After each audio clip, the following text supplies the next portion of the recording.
Hello বন্ধুরা, সবাই কেমন আছো? শুভ বিকেলে চলে এসেছি একটা নতুন রেসিপি নিয়ে, সেটা হচ্ছে পায়েস। তো বিকালে আমি একটু পায়েস বানাবো, তাই তোমাদের সাথে একটু শেয়ার করছি। তো চলো, দুধটা আগে বসিয়ে দিয়েছি আমি গ্যাসে। তো দুধটা আগে একটু নাড়িয়ে দিই, গরম হতে থাক। তো পায়েসটা আমি করব, যেহেতু ফার্স্ট টাইম করছি। তো চলো, এবার আমি চালগুলো একটা প্লেটে নিয়ে নিয়েছি। তো চালগুলো একটু বেছে নিয়েছি যাতে ওর মধ্যে কিছু না থাকে, সেই কারণে। তো এবার অল্প অল্প করে আমি, দুধটা যেহেতু ফুটে উঠেছে, তো অনেকক্ষণতেই ফুটছে, তো আমি অল্প অল্প করে হাঁড়ির মধ্যে দিয়ে দেব। তো চলো, হাঁড়ির মধ্যে আমি অল্প অল্প করে চালটা সব দিয়ে দিচ্ছি আস্তে আস্তে। তো এবার প্লেটটাই ধরে আমি হাঁড়িতে ঢেলে দেব, যেহেতু অল্প আছে এই জন্য আমি ঢেলে দিয়েছি। তো চলো, চালটা প্রায় হয়ে এসছে, আমি তার মধ্যে তেজপাতা দিয়ে দেব, পায়েসের মধ্যে তেজপাতা দিয়ে দেব, দিয়ে একটু ভালো করে নাড়িয়ে নেব। তো দেখো, পায়েসটা আমার প্রায় হয়ে এসছে। তো এর আরেকটু হতে থাক। তো চলো, আমি একটু বাতাসা দেব, বাতাসা দিয়ে পায়েসটা করব, এই জন্য আমি বাতাসাগুলো এবার নিয়ে এসে এক এক মুঠো মুঠো করে দিচ্ছি, যেহেতু পায়েস অনুযায়ী বাতাসা দেব, যেটুকু মিষ্টি প্রয়োজন সেটুকুই দেব। তো দেখো, আমার তো হেব্বি লাগছিলো এইভাবে বাতাসাগুলো দিতে, আমার গায়ে ছিটছিল বলে আমি দূরে সরে সরে যাচ্ছিলাম। চলো, আমার দেয়া হয়ে গেছে, এবার ভালো করে নাড়িয়ে নিই যাতে পায়েসটা মধ্যে বাতাসাগুলো গলে যায়। তো দেখো, পায়েসটা প্রায়, কি বলবো, চিনি দেওয়ার পরে একটু, যেহেতু চিনি বা বাতাসা দিলে পায়েসটা একটু পাতলা হয়ে যায়, তো আর একটু জ্বালিয়ে নেব আমি। তো একটু ঘন করার জন্য চলো, এবার স্বাদ অনুযায়ী লবণটা দিয়ে দিই। তো আমার যেটুকু আমার পায়েসটা আমি রান্না করব সেই অনুযায়ী আমি লবণটা দিচ্ছি। তাই আমি যেটুকু প্রয়োজন আমি দিয়ে দিয়েছি, তোমাদেরও যেটুকু প্রয়োজন তোমরা দিয়ে দিও। তো তারপরে একটু ভালো করে নাড়িয়ে দিতে হবে। কাজু কিশমিশ আমি ভিজিয়ে রেখেছিলাম, তো এটাকে ভালো করে একটু ডলে ডলে ধুয়েও রেখেছিলাম। তো আর একটু ভালো করে ডলে নিলাম, নিয়ে আমি পায়েসের মধ্যে দিয়ে দিলাম, যাতে পায়েসটা কাজু কিশমিশ ছাড়া যেন একটু অসম্পূর্ণ লাগে, এই জন্য আমি সম্পূর্ণ করার জন্য কাজু কিশমিশটা দিয়ে দিয়েছি। এবার আমি হাতটা ধুয়ে নিই, বাটিটাও ধুয়ে নিলাম একবারে। তো চলো, আবার একটু ভালো করে নাড়িয়ে নিই। তো দেখো, এবার দেখি কতটা কি হয়েছে।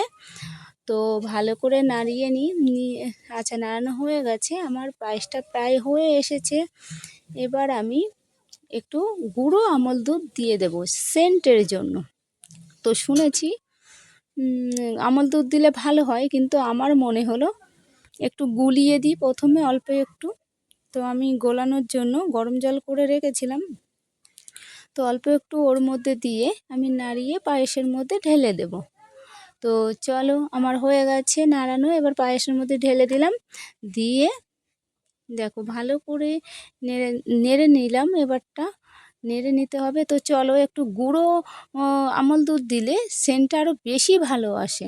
তো এটা আমার মাথা থেকে বেরিয়েছে, তো আমার মনে হলো একটু গুঁড়ো দিয়ে দিই, দিয়ে তাহলে সেন্টটা আমার মনে হয় ভালো আসবে।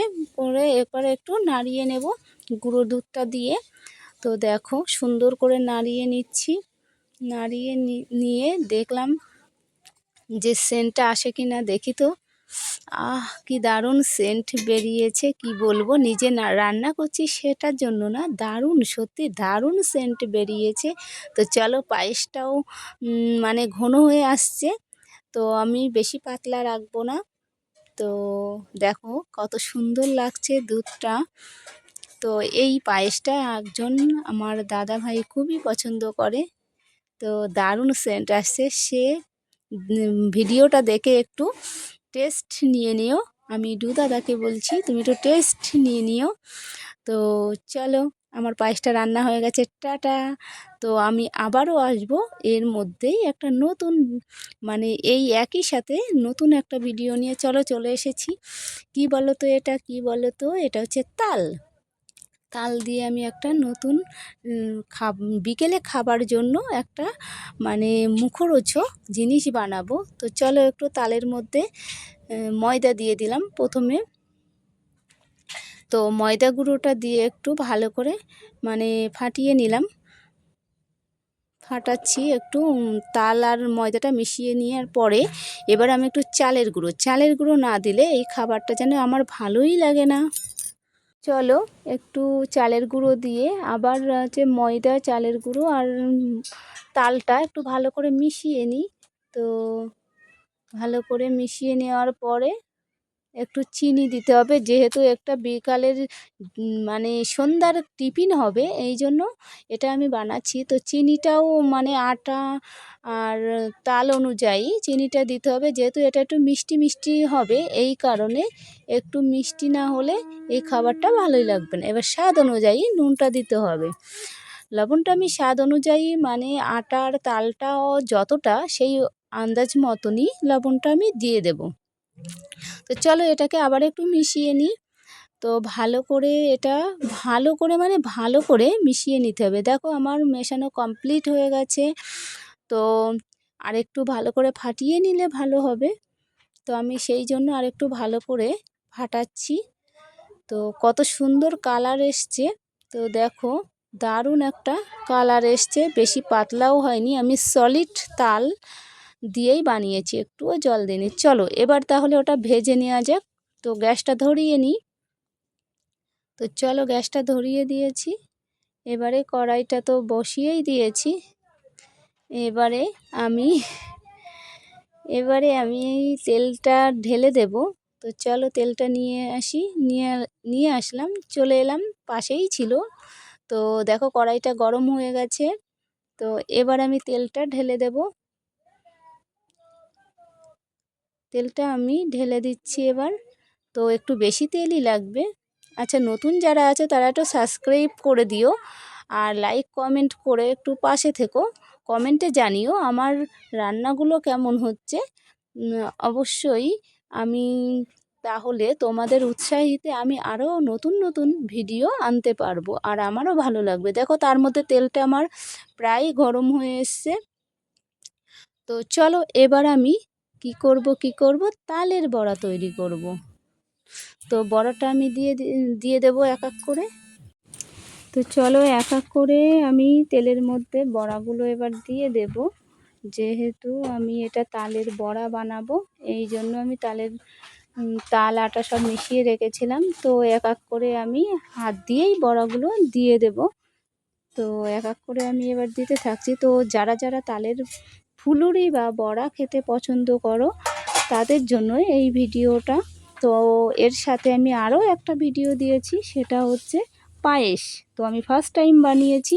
তোমরা একটু জানিও কমেন্টে কেমন হলো বা কেমন করতে পেরেছি আমি। তোমাদের একটা কমেন্ট, একটা লাইক আমাকে আরও উৎসাহিত করবে নতুন নতুন ভিডিও আনার জন্য। আমারও ভালো লাগবে তোমাদের কমেন্ট দেখে, যে আমার ভিডিওগুলো দিতেও ইচ্ছে করবে। তো চলো, তো আমি এক এক করে বড়াগুলো মানে ফুলুরিগুলো বসিয়ে দিয়েছি। তো এবার এক পিঠ হয়ে গেছে, আমি নাড়িয়ে নেব বড়াগুলো এক এক করে। তো এক পিঠ হয়ে গেছে, তো আমি একটু একটু করে উল্টিয়ে দেব। তো কত সুন্দর দেখো ফুলে উঠেছে আর এক এক পিঠ লাল হয়ে গেছে। তো এইভাবেই হালকা লাল লাল করেই আমি ভাজবো। আমি তো আগেই বলেছি আমার একটু হালকা লাল, দেখতেও সুন্দর লাগে বড়াগুলো একটু লাল করে ভাজলে, আর খেতেও খুবই টেস্টি হবে। তো যারা যারা নতুন আছো তারা একটু সাবস্ক্রাইব করে পাশে থেকো আর কমেন্টে জানিও আমি কেমন বড়াটা তৈরি করলাম। তো ফার্স্ট টাইম করছি, তো কেমন হয়েছে অবশ্যই জানিও। তো আমার বড়া কমপ্লিট, আমি এক এক করে তুলে নিচ্ছি। তো দেখো কতগুলো বড়া বানিয়ে ফেলেছি আমি একাই। তো চলো এবার আমি খাবো। তো আমি একা খাবো না, চলো এবার আমি পাশের আর একটা ঘরে যাই, সবাই মিলে খাবো আর কি। তো চলো এবার তাহলে চলে এসেছি আমি। এবার আমি বড়াগুলো এক এক করে খাবো সবাই মিলে। তো দেখো আমার পাশে ঘনু আছে, ঘনু বলতে আমার একটা ননদের ছেলে। তো ওকে দিয়ে ও খাচ্ছে আর আমিও খাচ্ছি। বড়াগুলো সত্যি দারুণ হয়েছে। সবাই ভালো থেকো, সুস্থ থেকো, নিজের খেয়াল অবশ্যই